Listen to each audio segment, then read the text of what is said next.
say things? Go. Okay. You ready? Yeah.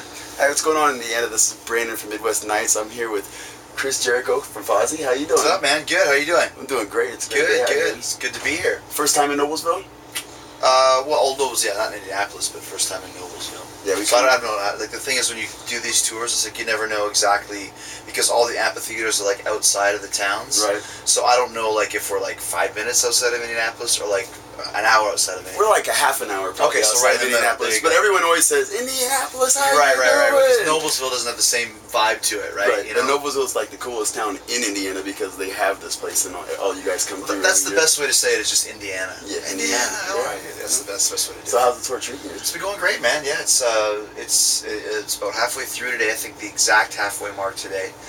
So it's been really, really cool. It's kind of like our first coast-to-coast U.S. tour, and to be involved. I mean, we did a lot of shows in the States, but never anything this extensive. Right. And to be involved on a tour this big with all the great bands that are on it. And it's really, really cool. I mean, there's lots of fans that have been waiting to see us for a long time. And there's lots of fans that have never seen us or didn't really know who the band is. I personally have been waiting a long time. Oh, cool, man. Yes, that's what I mean. And it's cool to kind of have the dichotomy of that, of people that have been waiting and then other people that don't really even know who we are. And a lot of people know you as Chris Jericho, the TV persona. Sure. And they don't know that Fozzy is there, and they don't listen to Octane and hear Sandpaper playing with him. Yeah. And they don't know that. So it's cool when we play, and then when we're done, it's like our signing tent after the gigs are like second only to Shinedown as far as the lines and stuff. So that's a good indication that people are enjoying what they're hearing, you know. So it's been really, really cool.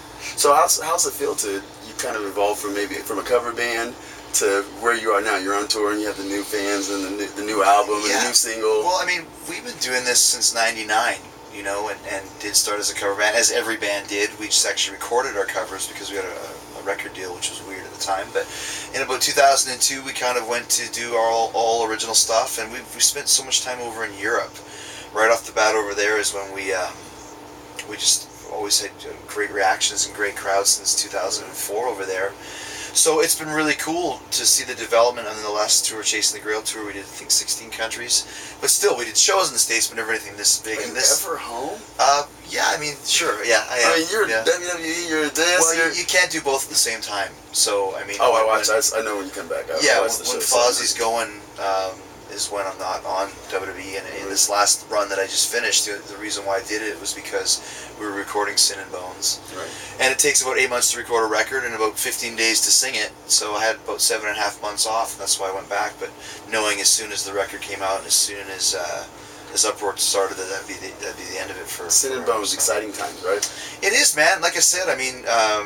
being our first record on Century Media, to be on Uproar and have the record debut at #1 on the Billboard Heat Seeker chart, Sandpaper doing so good. You mentioned it's on Octane all the time. It's on the Active Rock Radio chart. I mean, literally all the time. I hear it. I love it. I mean, yeah. The other day I had it on for like 4 hours and I heard it 3 times. I was like, this is like really, really cool, man. And M. Night's one of my favorite singers too. So yeah, exactly. So it was cool to have him involved and to be getting that kind of a response for it. So. It really is, yeah. M. Night Shyamalan. It's one of your favorite singers. M. Shadow's one of your favorite directors. This guy's the pesky name of M. M something, whatever his name is. Yeah, Emmett Walsh too. I think is an actor. So there's a bunch of M's. So how does it feel for you? Because it's kind of like knowing you from the wrestling persona, being the undisputed champion, all the way to this. So you, WCW, it was kind of, to me, I took it kind of like Fozzy was a hobby. But it's not a hobby. No, it's like when I've been playing in bands since I was 12. And I always wanted to be in a rock band and I wanted to be a wrestler. Those are the two things that I wanted to do. And in high school, I did the same thing as we all did. Formed the band, played the high school parties, played the dances, played the young adult nightclubs, played the bars when I got old enough. And then got into wrestling. That kind of took off more than the band did. Growing up in Winnipeg, Canada, there wasn't much of a music scene at the time. But I still continued to play music and still wrote songs and demoed and stuff like that. And when I met Rich Ward in '99, I'd actually been thinking for a while about putting together a band and getting out on the road again. And that's kind of what led to here. It's like I had these 2 dreams and had these 2 goals and have been doing it my whole life. And we'll put out another record after this, another after that, another after that. Whatever you try. Dude, I will be playing music when I'm 60 years old if I'm sitting in the back of an Applebee's playing acoustic guitar to Nevermind. It's like I didn't just wake up one day and go, hey, I'm going to be the singer in a band. It's part of who I am. Yeah, it's one of those things like when I first heard, like I said, that it was a hobby.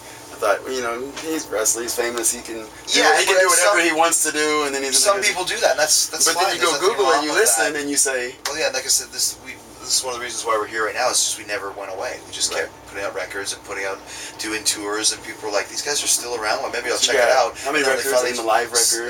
including the live one is 6. 6 records. So. You know, yeah, and then when people finally hear it, it's like, you know, what the hell are we waiting for? This band is cool. Exactly. I mean, the best analogy I've been using this whole tour is 30 Seconds to Mars. Great band. Jared's a great singer, and oh my gosh, he's also a really good actor. Right. But when I listen to 30 Seconds, I don't think of them as the actors band. I just think of it as a great rock and roll band with a great singer that happens to do something else, and it's kind of the same vibe that we have in this band. That's awesome. So, where would you like for all your fans to go if they're new to Fozzy, have not checked him out, give him a chance you can? What website? FozzyRock.com is the website. You know, Sandpaper and Sin and Bones on iTunes, where all fine music is sold. And yeah, man, it's just been, like I said, this tour, this record, to be kind of on an upward swing, and we have been since we started for the last 13 years. It's a really cool, place to be right now for us. Awesome. So I'm really excited to be on this tour and excited to be talking to wonderful people like you. Well, I'm happy for you, for your success. Thanks, man. Brandon, Chris Jericho. You gonna check out the show? Fozzy. Oh, hell yeah. Awesome, man. Yeah, that's why we kind of had to be short today, because we're on like an hour. I would not miss it for the world. Awesome, man. I'm sure you'll I have got a good time. my media pass in the email, and I sent it to my best friend, and I just said your interview with Chris Jericho. I sent it to him. He sent it back. He said super dope. It's like a